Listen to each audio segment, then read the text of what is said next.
Hello everyone, welcome to my channel. Let's start today with our another chapter of history. Today we will start with chapter 7, new questions and ideas. Anaga's school trip.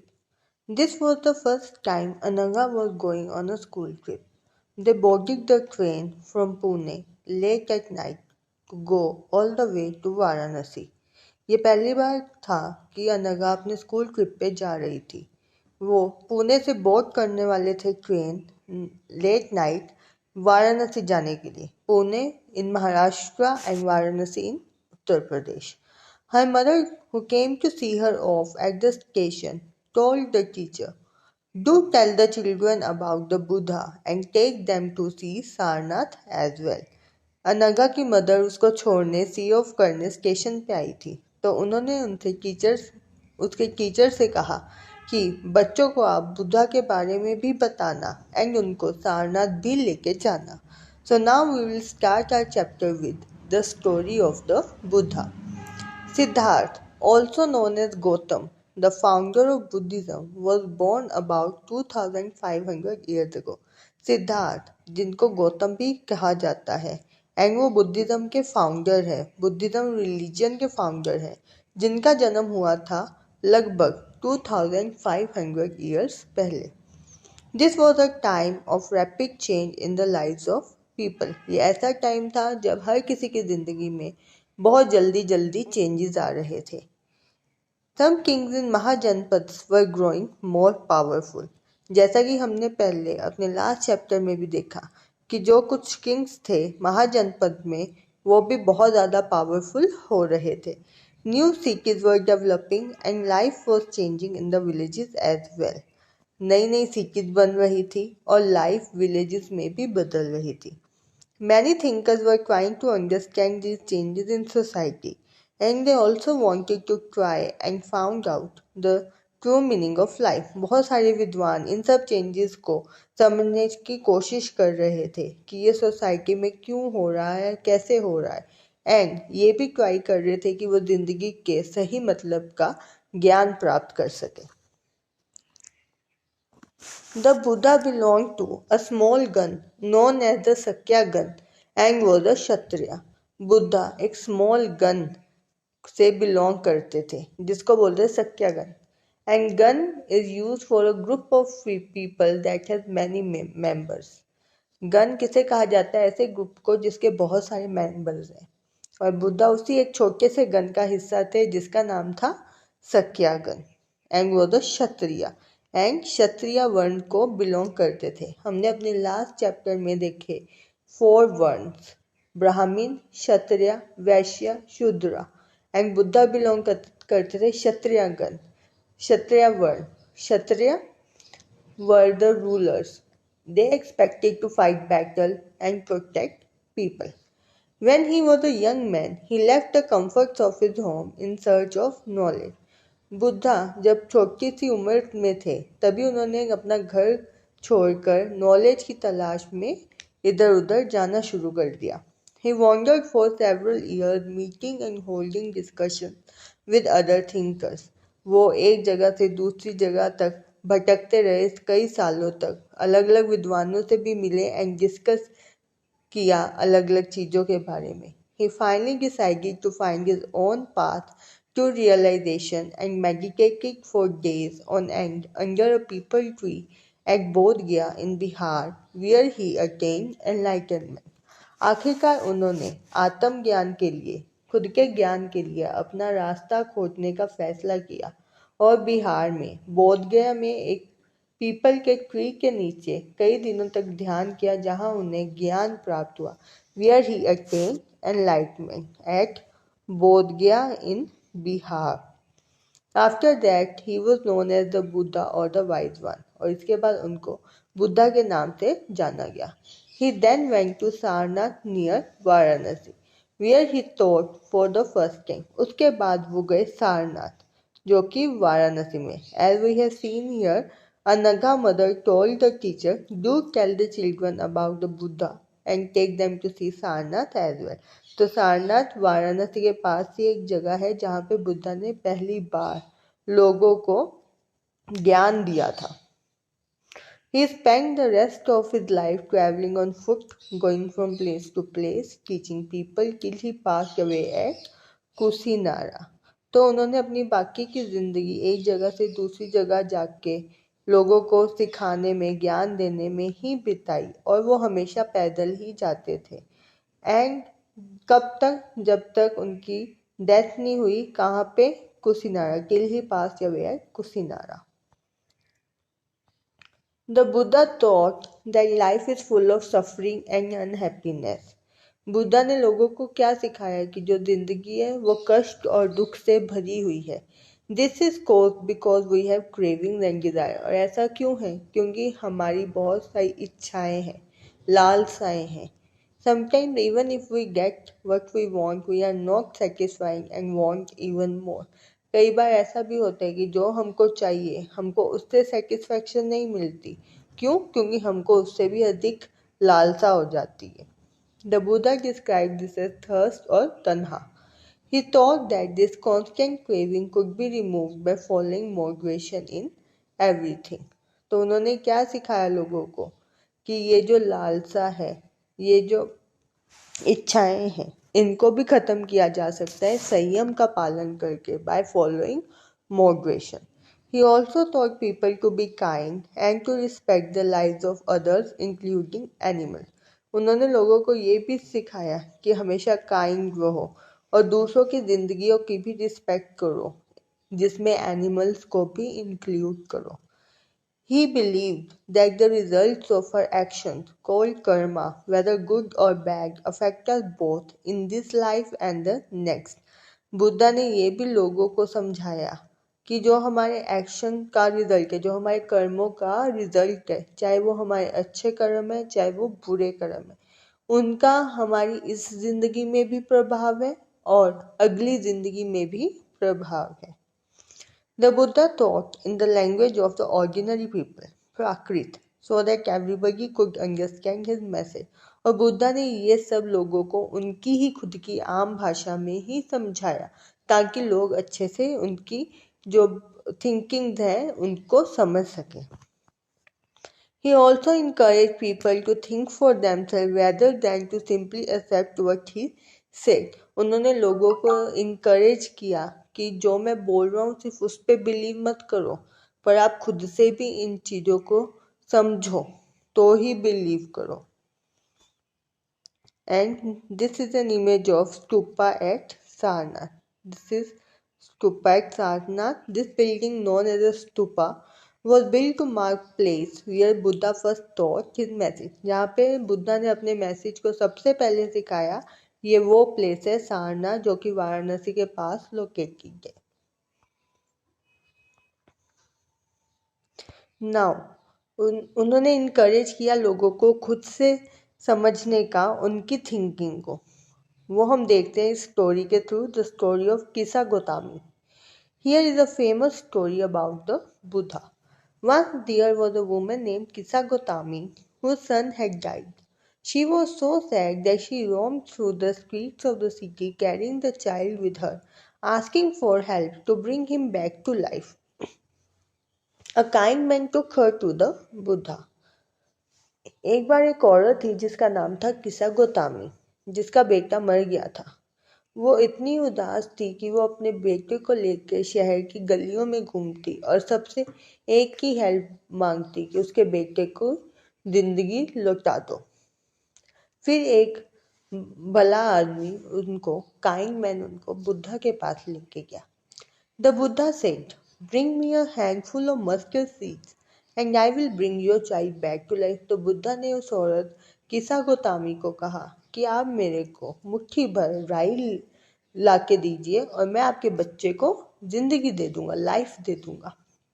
Kisa Gotami was overjoyed and started off at once, but the Buddha gently stopped her and added, the seeds must come from the house of a family where nobody has died. किसा गोतामी बहुत खुश हुई सुन के कि अब तो बुद्धा मेरे बच्चे की जिंदगी वापस ले आएंगे। तो उसने शुरू कर दिया राई इकट्ठा करना घर घर जाके, पर बुद्धा ने उसे रोका और कहा कि राई उसी घर से लेके आना, मस्टर्ड सीड उसी घर से लेके आना जिस फैमिली में किसी की भी आज तक डेथ नहीं हुई हो। Kisagotami went from door to door, but wherever she went, she found out that someone or the other, father, mother, sister, brother, husband, wife, child, uncle, aunt, grandfather, grandmother had died.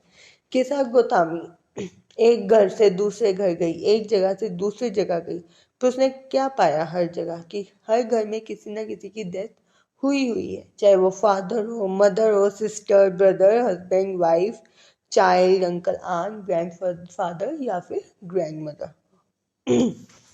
Now, next, Upanishads. Around the time that Buddha was preaching, and perhaps a little earlier, other thinkers also tried to find answers to difficult questions. Buddha के समय के आसपास जब बुद्धा लोगों को उपदेश दे रहे थे, उस समय के आसपास या उससे थोड़ा सा पहले और भी बहुत विद्वान थे जो बहुत डिफिकल्ट क्वेश्चंस के आंसर्स ढूंढ रहे थे। Some of them wanted to know about life after death. Others wanted to know why sacrifices should be performed. कुछ ढूंढ रहे थे कि जिंदगी डेथ के बाद कैसी है, क्या है डेथ के बाद। कोई ढूंढ रहे थे कि ये हवन, ये सैक्रिफाइसेस, ये त्याग क्यों परफॉर्म किए जाते हैं। Many of these thinkers felt that there was something permanent in the universe that would last even after death. कुछ विद्वानों ने ये भी मानना शुरू कर दिया कि इस यूनिवर्स में कुछ परमानेंट भी है जो कि हमारे डेथ के बाद भी यहीं रहने वाला है। They describe this as Atman or the individual soul and the Brahman or the universal soul. तो उन्होंने इसको डिस्क्राइब किया या तो आत्मन के नाम से, जिसको बोलते थे आत्मन means individual soul and Brahman means universal soul. और उसके बाद उन्होंने क्या बिलीव किया, they believe that ultimately both Atman and ब्राह्मण वर वन, कि दोनों आत्मन और ब्राह्मण दोनों एक ही चीज है। Many of their ideas were recorded in the Upanishads. These were part of the later Vedic texts. तो बहुत सारे जो इनके आइडियाज हैं वो सब रिकॉर्ड किए गए हैं उपनिषद में, एंड ये पार्ट बन गए बाद में वैदिक टेक्स्ट के। Upanishad literally means approaching and sitting near, and the text contains conversations between teachers and students. तो उपनिषद का मतलब क्या हो गया, approaching and sitting near, and इसमें कौन से टेक्स्ट हैं जो कि कन्वर्सेशन है टीचर और स्टूडेंट के बीच में। Ideas were presented through simple dialogue, जो भी आइडियाज थे उस टाइम के वो एक्सप्रेस किए गए हैं सिंपल डायलॉग की फॉर्म में। मोस्ट उपनिषदिक थिंकर्स वर मैन, ज़्यादातर जो उपनिषदिक थिंकर्स थे वो थे मैन, स्पेशली ब्राह्मीण एंड राजा। कौन से वर्ण से थे, Brahmin and Raja. Occasionally there is mention of women thinkers such as Gargi, who was famous for her learning and participated in debates held in royal courts. कई कई जगह पे कुछ वुमेन थिंकर्स का भी नाम है, जैसे कि जिनमें से एक है गर्गी, जो कि फेमस थी उसके लर्निंग के लिए और उसने बहुत सारी डिबेट्स में भी पार्टिसिपेट किया जो कि रॉयल कोर्ट्स में हुई है। रॉयल कोर्ट मीन राजा के दरबार में। Poor people rarely took part in this discussion, गरीब लोगों को इन डिस्कशंस में पार्ट लेने का कोई हक नहीं था। वन फेमस एक्सेप्शन वो सत्यकामा जबाला, पर एक एक्सेप्शन है इसमें जो है सत्यकामा जबाला, who was named after his mother the slave woman Jabali, जिनका नाम उनकी माँ के नाम के पीछे रखा गया जो कि एक दासी थी जिनका नाम था Jabali. He had a deep desire to learn about reality, was accepted as a student by a Brahmin teacher named Gautam. Satyakama जबाला को बहुत इच्छा थी कि वो सच्चाई के बारे में सीखे, क्या है दुनिया की रियलिटी, तो उसको एज अ स्टूडेंट एक्सेप्ट किया एक ब्राह्मीण टीचर ने जिनका नाम था गौतम, एंड वो उस टाइम के बहुत बड़े विद्वान थे। Many of the ideas of Upanishad were later developed by famous thinker Shankaracharya. Shankaracharya ji भी बहुत बड़े विद्वान थे जिनके बहुत सारे आइडियाज उपनिषद में देखने को मिले एंड इनके बारे में हम अपनी नेक्स्ट क्लास में रीड करेंगे। Now, 6 schools of Indian philosophy. Over centuries, India's intellectual exploration of truth has come to be represented by 6 systems of philosophy. तो इंडिया के जो इंटेलेक्चुअल एक्सप्लोरेशन है ट्रुथ की वो रिप्रेजेंट की गई है 6 सिस्टम्स ऑफ फिलोसफी से एंड वो 6 सिस्टम्स हैं वैशेषिका, न्याय, सामख्य, योग, पूर्व मीमांसा एंड वेदांता और उत्तर मीमांसा। जो 6 स्कूल्स हैं इंडियन फिलोसफी के उनके नाम हैं वैशेषिका, न्याय, सामख्य, योग, पूर्व मीमांसा एंड वेदांता को हम उत्तर मीमांसा भी कह सकते हैं। These 6 systems of philosophies are said to have been founded by sages Konark, Gautam, Kapil, Patanjali, Jaimini, Vyas। तो ये 6 systems किन्होंने फाउंड आउट किए? ये 6 सिस्टम फाउंड आउट किए 6 ऋषि ने, सेजेस ने, जिनके नाम थे कोनक, Gautam, Kapil, Patanjali, Jaimini, and Vyas. These philosophies still guide scholarly discourse in the country. German-born British Indologist Friedrich Max Muller has observed that 6 systems of philosophy were developed over many generations with contributions made by individual thinkers. तो German के रहने वाले Frederick Max Muller ने क्या observe किया कि जो ये 6 सिस्टम्स है फिलोसफी की ये डेवलप हुए हैं अलग अलग जनरेशन्स में और अलग अलग विद्वानों की कंट्रीब्यूशन है इसमें। However, today we find an underlying harmony in the understanding of truth, although they seem distinct from each other. और आज जब हम ये सब इनके देखते हैं ये 6 स्कूल्स फिलोसफी के, तो ये ट्रूथ अंडरस्टैंड करना बहुत डिफ़िकल्ट है क्योंकि सबकी फिलोसफी एक दूसरे से डिफरेंट है। This 6 schools of philosophy is just for the reading purpose. Next, a story of the wise beggar. Here is a dialogue based on a story from one of the most famous Upanishad, the Chandogya उपनिषद। तो ये dialogue based story है। हमने जैसे अभी देखा कि ideas were presented through simple dialogue in Upanishad, तो ये भी एक डायलॉग बेस्ड स्टोरी है एक फेमस उपनिषद में जो है। कौन से उपनिषद में से है? Chhandogya Upanishad. Shaunak and Abhipratarin were 2 sages who worshipped the universal soul। तो शौनक और अभिप्रतृन 2 ऋषि थे जो यूनिवर्सल सोल को वर्शिप करते थे। Once as they sat down to eat, a beggar came and asked for some food।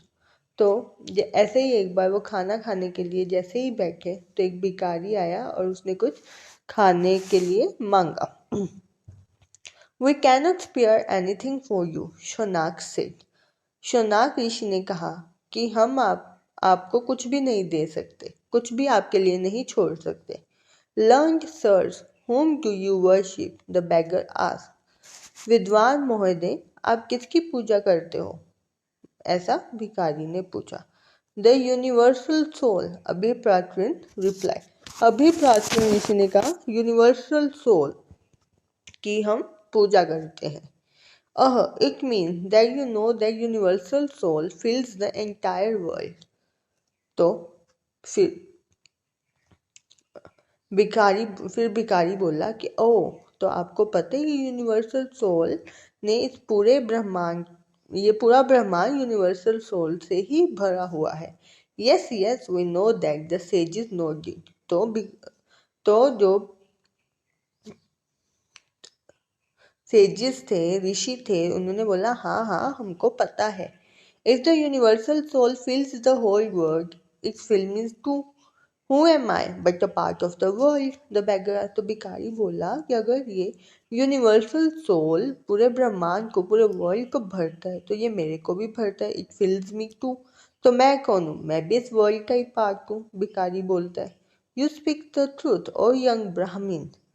अरे ब्राह्मण तुम सही कह रहे हो, ऐसा ऋषि बोले. Then, O sages, by not giving me food, you are actually denying food to the universal soul. तो भिखारी बोला, ऋषि, ओ ऋषि, अगर तुम मेरे को खाना नहीं दे रहे हो तो तुम एक यूनिवर्सल सोल को खाना मना कर रहे हो. So, then what happened? The sages realized the truth of what the beggar said and shared their food with him. फिर ऋषि ने, दोनों ऋषियों शौनक और अभिप्रति ने रियलाइज किया जो ट्रुथ, जो सच्चाई भिखारी उनको बता रहा था, तो उन्होंने अपना खाना फिर उसके साथ शेयर किया. वो बताना चाह रहा था कि ये होल वर्ल्ड आप समझते हो फिल्ड है यूनिवर्सल सोल से. सो हर एक पर्सन में भी वही यूनिवर्सल सोल है. Now, Panini the grammarian. This was also the time when other scholars were at work. One of the most famous was Panini, who prepared a grammar for Sanskrit. ये भी उसी time की बात है जब अलग अलग विद्वान अलग अलग कामों में बिजी थे. एंड उनमें से एक विद्वान थे पन्निनी, जिन्होंने क्या प्रिपेयर किया संस्कृत के लिए, grammar. We have seen grammar for English, Maths, Hindi, and other languages, and he prepared the grammar for one of the languages known as Sanskrit. He arranged the vowels and consonants in a special order and then used these to create formula like those found in algebra. तो उन्होंने vowels और consonants को एक order में अच्छे से arrange किया और फिर यूज़ किए कुछ फॉर्मूलाज उनको क्रिएट करने के लिए, जैसे कि आज हम मॉडर्न टाइम अलजेब्रा में फॉर्मूलाज देखते हैं. He used these to write down the rules of the language in short formula. तो उन्होंने ये क्यों लिखे, ताकि वो रूल्स लिख सकें शॉर्ट फॉर्मूला में लैंग्वेज के. We have seen about Buddha or Buddhism. Now we will see about Jainism. The last and 24th Tirthankara of Jains, Vardhaman Mahavir, also spread his message around this time, that is 2500 years ago. We have seen Buddha born around 2500 years ago, and वही time था last and 24th Tirthankara of Jains, whose name was Vardhaman Mahavir. Vardhaman Mahavir was the last and 24th Tirthankara of Jain. And ये वही time है 2500 years ago वाला जब उन्होंने भी अपना मैसेज स्प्रेड लोगों में बांटना शुरू किया था. He was a Kshatriya prince of the Lichvis, a group that was a part of Vajji Sangh. तो वो भी क्षत्रिय प्रिंस थे लिच्छवीस के, जो कि पार्ट था वज्जी संघ का. The Sangh means organization or an association. At the age of 30, he left home and went to live in a forest. तो 30 साल की उम्र में अपना उन्होंने घर छोड़ा और जंगल में जाके रहना शुरू कर दिया. For 12 years, he led a hard and lonely life, at the end of which he attained enlightenment. लगभग 12 सालों के लिए उन्होंने बहुत ही हार्ड लाइफ और अकेली लाइफ व्यतीत की, पर जिसके एंड पे उनको एक ज्ञान की प्राप्ति, एनलाइटमेंट अटेन हुआ उनको. He taught a simple doctrine. Men and women who wish to know the truth must leave their homes. तो उन्होंने एक ही सिंपल बात बताई कि जो भी आदमी और औरत, मैन एंड मैन, जो सच्चाई, जिंदगी की सच्चाई जानना चाहते हैं, वो अपने घरों को छोड़ दो. They must follow very strictly the rules of ahimsa, which means not hurting or killing living beings. उनको क्या करना है, स्ट्रिक्ट रूल्स फॉलो करने हैं अहिंसा के, जिसका मतलब है कि जितने भी जीवित लोग हैं, जानवर हैं, उनको ना मारना है ना हर्ट करना है. अहिंसा के रूल से ही वो ट्रुथ को जान सकते हैं. All beings, said Mahavir, long to live. To all things life is dear. Mahavir ji ने क्या कहा कि जितने भी बींग्स हैं, ह्यूमन बींग्स, एनिमल बींग्स, सब लंबा जीना चाहते हैं, लंबी जिंदगी जीना चाहते हैं, उसके हकदार हैं, और सबके लिए जिंदगी बहुत डियर है, बहुत दिल के करीब है सबके कि वो जिंदगी जिए, अच्छे से जिए, बिना हर्ट हुए जिए. Ordinary people could understand the teachings of Mahavir and his followers because they used Prakrit. Buddha की तरह ये भी लोकल लैंग्वेज में, प्राकृत लैंग्वेज में लोगों को समझाते थे अपनी टीचिंग्स को, एंड उनके फॉलोअर्स भी यही करते थे. महावीर एंड हिज फॉलोअर्स दोनों ही अपनी टीचिंग को ऑर्डिनरी पीपल तक, आम लोगों तक, लोकल लैंग्वेज में ही समझाते थे. There were several forms of Prakrit used in different parts of, अलग अलग जगह पे अलग अलग लोकल लैंग्वेज थी, and named after the regions in which they were used. और हर एक एरिया के हिसाब से उनका नाम भी था. जैसे कि for example the Prakrit spoken in Magadh वो नोन एज मगधी. जो लोकल लैंग्वेज मगध रीजन में बोली जाती थी उसका नाम था Magdhi. Followers of Mahavir, who were known as Jains, had to live very simple lives, begging for food. जो महावीर के फॉलोअर थे, जो कि जिनको जैन कहा जाता था, बहुत ही सीधी सादी सिंपल जिंदगी जीते थे और बेग करते थे फूड के लिए, भीख मांगते थे खाने की भी. They had to be absolutely honest and were especially asked not to steal. बिल्कुल चोरी नहीं करना था उनको, हमेशा सच्चाई के रास्ते पे ही चलना था. Also they had to observe celibacy, ब्रह्मचार्य का भी पालन करना था उनको. And man had to give up everything including their cloth. आदमियों को हर एक चीज का त्याग करना था, कपड़ों सहित. It was very difficult for most men and women to follow this strict rule. आदमी और औरत दोनों के लिए ये बहुत ही मुश्किल था इतने स्ट्रिक्ट रूल्स फॉलो करना. पर फिर भी इतने स्ट्रिक्ट रूल्स होने के बावजूद भी nevertheless thousands left their homes to learn and teach this new way of life. तब भी हजारों में लोगों ने अपने घर छोड़ के सीखने के लिए इस नई जिंदगी के बारे में सब स्ट्रिक्ट रूल्स को फॉलो किया. Many more remained behind and supported those who became monks and nuns, providing them with food. जो लोग ये नहीं कर पाए उन्होंने जो भिक्षुओं को, जो लोग मॉन्क्स बने, नन्स बने, उनको सपोर्ट किया. कैसे सपोर्ट किया? उनको फूड प्रोवाइड करके. Jainism was supporting mainly by traders. Traders सबसे ज़्यादा सपोर्ट करते थे जैनिज्म को. Farmers who had to kill insects to protect their crops found it more difficult to follow the rules. Farmers जो थे जिनको इंसेक्ट्स को मारना पड़ता था अपने क्रॉप को बचाने के लिए, अपनी फसल को बचाने के लिए, उनके लिए ये रूल्स फॉलो करना डिफिकल्ट था as compare to traders. Over hundreds of years, Jainism spread to different parts of North India and to Gujarat, Tamil Nadu and Karnataka. काफ़ी सालों के बाद, 500,000 सालों के बाद जैनिज्म अलग अलग इंडिया के अलग अलग पार्ट्स में स्प्रेड होना शुरू हो गया. जैसे कि कुछ पार्ट्स नॉर्थ इंडिया के, गुजरात में, तमिलनाडु में एंड कर्नाटका में. The teachings of Mahavir and his followers were transmitted orally for several centuries.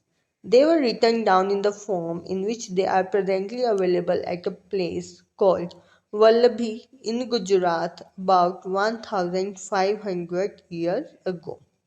ज़्यादातर जो टीचिंग्स थी महावीर और उनके फॉलोअर्स की, उनको मुंह से बोल के ही एक जगह से दूसरी जगह तक पहुंचाया जाता था, ट्रांसमिट किया जाता था. एंड इनको रिटर्न फॉर्म में कब लिखा गया? 1500 years ago. एंड वो अभी भी जैसा लिखा गया था वैसी ही फॉर्म में प्रेजेंट है वल्लभी में, जो कि एक प्लेस है गुजरात में. नाउ द संघ. हमने देखा कि संघ मीन्स ऑर्गेनाइजेशन और association. So both Mahavir and Buddha felt that only those who left their homes could gain true knowledge. अब हमने देखा कि दोनों महावीर और Buddha, Mahavir from Jainism and Buddha from Buddhism, उनका एक ही चीज़ माननी थी दोनों की कि जो लोग अपने घर छोड़ेंगे उनको ही ट्रू नॉलेज का पता चलेगा. They arranged for them to stay together in Sangh, an association of those who left their homes तो उन्होंने जो लोग अपना घर छोड़ते थे उनके रहने के लिए संघ बनाए, अरेंजमेंट किए ताकि वो सब एक साथ रह सके एक संघ में। The rules made for Buddhist sangha were written down in a book called Vinaya Pitaka. तो जो रूल्स बुद्धिस्ट संघ के लिए बनाए गए वो एक बुक में लिखे गए हैं जिसका नाम है विनय Pitaka. From this we know that there were separate branches for men and women. All men could join the संघ। और यहाँ से हमको पता चलता है कि सेपरेट ब्रांचेस थी मेन के लिए वुमेन के लिए, और सब मेन को परमिशन थी संघ ज्वाइन करने की। But however children had to take permission of their parents and slaves that of their masters. Those who worked for the king had to take his permission and debtors that of creditors. Women had to take their husband permission. Man को किसी से भी permission नहीं लेनी थी, सब man join कर सकते थे संघ। बट बच्चों को परमिशन लेनी थी अपने पेरेंट्स से ज्वाइन करने के लिए, दासियों को अपने मालिकों से, जो किंग के लिए काम करते थे उनको किंग से, और जिन्होंने किसी से कर्जदार थे, जिन्होंने उनसे कर्ज लिया था क्रेडिटर से, उससे परमिशन लेने की जरूरत थी। एंड वुमेन को भी अपने हस्बैंड से परमिशन लेने की नीड थी ये संघ ज्वाइन करने के लिए। Man and women who join the संघ लाइक सिंपल लाइफ, बहुत सीधी सादी जिंदगी जीते थे वो मैन एंड वुमेन, आदमी औरत जो संघ ज्वाइन करते थे। They meditated for most of the time, ज़्यादातर मेडिटेशन करते थे। And went to cities and villages to beg for food during fixed hours. तो कुछ फिक्स आवर थे, फिक्स टाइम था जब उनको विलेजेस और सिटीज में जाते थे फूड के लिए, फूड मांगने के लिए। That is why they were known as bhikkhus, इसलिए उनको भिक्खुस कहा जाता था या फिर bhikkhunis. Bhikkhus for man and bhikkhunis for women. They taught others and helped one another. They also held meetings to settle any quarrels that took place within the संघ। एक दूसरे को समझाते थे, पढ़ाते थे, हेल्प करते थे। एंड अगर कोई झगड़ा हो जाता था तो संघ में मीटिंग्स भी होती थी। Those who joined the संघ include, तो किस किस ने संघ ज्वाइन किया? Brahmans, Kshatriyas, merchants, labourers, barbers, courtesans and slaves.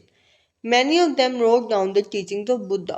उनमें से बहुत ने जो बुद्धा ने पढ़ाया, सिखाया, बताया वो सब लिखा भी। Some of them also composed beautiful poems describing their life in the संघ। और कईयों ने तो इतनी अच्छी अच्छी कविताएं लिखी, पोएम्स लिखी कि उनकी जिंदगी कैसे व्यतीत हुई संघ में। Now, monasteries. To begin with, both Jain and Buddhist monks went from place to place throughout the year teaching people. Jain और बुद्धिस्ट भिक्षुस एक जगह से दूसरी जगह जाते थे पूरे साल में लोगों को सिखाने के लिए। The only time they stayed in one place was during the rainy season when it was very difficult to travel. Then their supporters built temporary shelters for them in gardens or they lived in natural caves in hilly areas. पर जब rainy season होता था तो एक जगह से दूसरी जगह जाना बहुत मुश्किल हो जाता था, इसलिए जो उनके सपोर्टर्स थे वो टेम्पररी शेल्टर्स बनाते थे, या तो गार्डन में या फिर अगर कोई हिली एरिया में होते थे तो नेचुरल केव्स में रहते थे। एंड ये जो इमेज है ये एक केव की ही है जो कि प्रेजेंट डे महाराष्ट्र में है, कर्ले में। कर्ले प्लेस है महाराष्ट्र में, वहाँ की ये इमेज है नेचुरल केव की। एंड ये प्लेस है प्रेजेंट डे महाराष्ट्र में। यहाँ पे बहुत सारे मॉन्क्स एंड नन्स रहे एंड मेडिटेशन किया था। As time went on, many supporters of monks and nuns and they themselves felt the need for more permanent shelter and so monasteries were built. These were known as vihars. जैसे जैसे समय बीतता गया तो जो भी मॉन्क्स एंड नन्स के supporters थे एंड मॉन्क्स एंड नन्स ने खुद ने भी फील किया कि कुछ परमानेंट शेल्टर्स भी होने चाहिए। इसीलिए मोनेस्ट्रीज बनाई गई, मठ बनाए गए एंड उनका नाम रखा गया viharas. The earliest viharas were made of wood and then of brick. जो बहुत पहले विहारास बने वो लकड़ी के, वुड के बने, लेकिन उसके बाद ईंटों से बनाए गए and then made of bricks. Some were even in caves that were dug out in hills, especially in Western India. Western India में बहुत सारे caves को भी निकाला गया, खोदा गया हिल्स में से, एंड उनको भी मोनेस्ट्रीज या फिर विहारास बनाया गया. Very often the land on which the vihara was built was donated by a rich merchant or a landowner or the king. ज़्यादातर बार ऐसा देखा गया जो ज़मीन विहारा बनाने के लिए दी गई वो या तो किसी रिच मर्चेंट या कोई किंग या फिर लैंड ओनर ने डोनेट की. The local people came with gifts of food, clothing and medicines for the monks and nuns. जो local people वहाँ रहते थे वो monks and nuns के लिए food, clothing या medicine gifts as a gift लेके आते थे. In return they taught the people. और इसके बदले में monks and nuns लोगों को अपनी teaching spread करते थे, सिखाते थे. Over the centuries, Buddhism spread to many parts of the subcontinent and beyond. और धीरे धीरे टाइम के साथ बुद्धिज्म बहुत सारे पार्ट्स में स्प्रेड हो गया एंड सब कॉन्टिनेंट के अलावा पूरे वर्ल्ड में स्प्रेड होना स्टार्ट हो गया.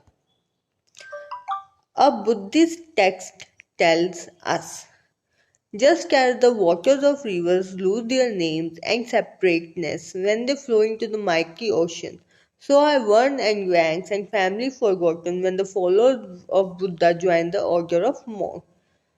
तो एक बुद्धिस्ट का टेक्स्ट है जो हमें बताता है कि जैसे वाटर होता है रिवर का, वो अपना नाम भूल जाता है जब वो एक ओशियन में जाता है. जब वो एक बड़े ओशियन में अलग अलग रिवर्स का पानी आता है तो वो अलग अलग रिवर्स के पानी की जगह पे वो एक ओशियन का ही नाम बन जाता है. ऐसे ही जैसे सब लोग ने मॉन्क्स बन गए, बुद्धा को ज्वाइन किया तो वर्ण, रैंक, फैमिली सब कुछ भूल गए. तो उन सब का वर्ण, ना कोई वर्ण हुआ, ना कोई रैंक हुआ, ना कोई फैमिली हुआ, बस सबको एक मॉन्क्स की कैटेगरी से ही जाना जाने लगा. The system of ashrams. Around the time when Jainism and Buddhism were becoming popular, Brahmin developed the system of ashram. तो जैनिज्म और बुद्धिज्म जब दोनों पॉपुलर होने शुरू हो गए तो ब्राह्मण ने भी एक सिस्टम डेवलप किया जिसका नाम दिया उन्होंने ashram. Ashram does not mean a place where people live and meditate. Ashram उस जगह का नाम नहीं है जहाँ पे लोग रहते थे या मेडिटेशन करते थे, पर it is used instead for a stage of life. आश्रम को स्टेज ऑफ लाइफ डिस्क्राइब करने के लिए नाम दिया गया. 4 आश्रम्स वर रिकॉग्नाइज्ड. 4 आश्रम रिकॉग्नाइज्ड है उस टाइम के. फर्स्ट ब्रह्मचार्य आश्रम, सेकंड गृहस्थ आश्रम, थर्ड वनप्रस्थ आश्रम एंड फोर्थ संन्यास आश्रम. तो इनका मीनिंग क्या है? ब्राह्मण, क्षत्रिय and Vysya men were expected to lead simple lives and study the Vedas during the early years of their life. तो ब्रह्मचार्य में ब्राह्मण, क्षत्रिय और वैश्य आदमियों को से क्या एक्सपेक्ट किया जाता था कि वो सीधी सादी सिंपल सी जिंदगी जिए और वेदों की पढ़ाई करें उनकी अर्ली लाइफ में. Then they had to marry and live as householders in गृहस्थ आश्रम. फिर उनको शादी करनी थी एंड वो घर में बिजी हो जाते तो उसका नाम दिया गया गृहस्थ आश्रम. उसके बाद then they had to live in the forest and meditate. फिर कुछ साल बिताने के बाद उनको जंगल में जाके मेडिटेशन करना होता था जिसका नाम दिया गया वनप्रस्थ आश्रम. And finally, they had to give up everything and become sannyasis. All at the end, last में सब कुछ त्याग के उनको सन्यासी बनना पड़ता था जो कि था 4th आश्रम, सन्यास आश्रम. The system of ashrams allowed men to spend some part of their lives in meditation. तो ऐसे क्या हुआ, जो आश्रम का सिस्टम था उन्होंने आदमियों को उनकी जिंदगी का कुछ टाइम मेडिटेशन में बिताने का अलाउंस दिया.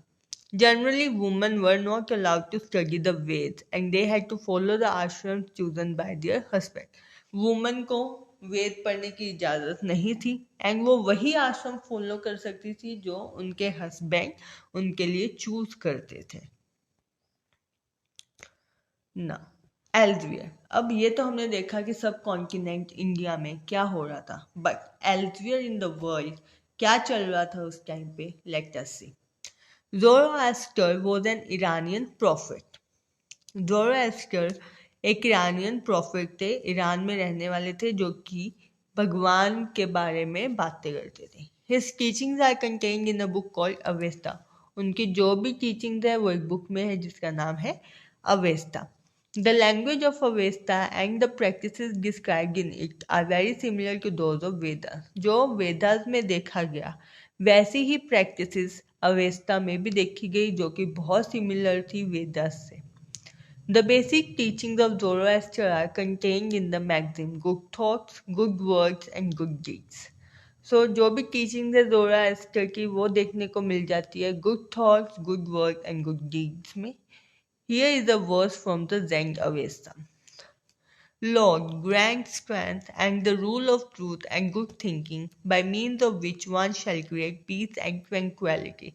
ज़ोरोएस्टर का क्या सोचना था कि हे भगवान, हमको स्ट्रेंथ दो, ताकत दो, ताकि सच्चाई का रूल हो, अच्छी सोच हो, जिससे हर कोई शांति क्रिएट कर सके इस संसार में. For more than 1,000 years, Zoroastrianism was a major religion in Iran. बहुत हजार सालों तक Zoroastrianism एक religion बन गया ईरान में. Later, some Zoroastrians migrated from Iran and settled down in the coastal towns of Gujarat and Maharashtra. They were the ancestors of today's Parsis. So, कुछ time बाद बहुत सारे ज़ोरोएस्ट्रियंस ईरान से आके गुजरात और महाराष्ट्र के कोस्टल टाउन्स में बस गए. And they were the ancestors of today's Parsis. आज के जो पारसीज हैं उनके पूर्वज ज़ोरोएस्ट्रियंस को ही माना जाता है.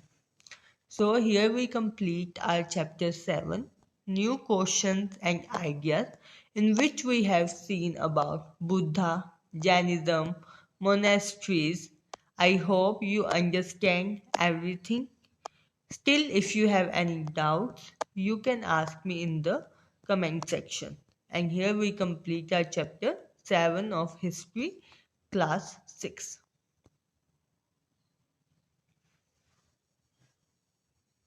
If you all like my video, then kindly subscribe to my channel Naveen Chahat Lifelines, and also like, comment and share.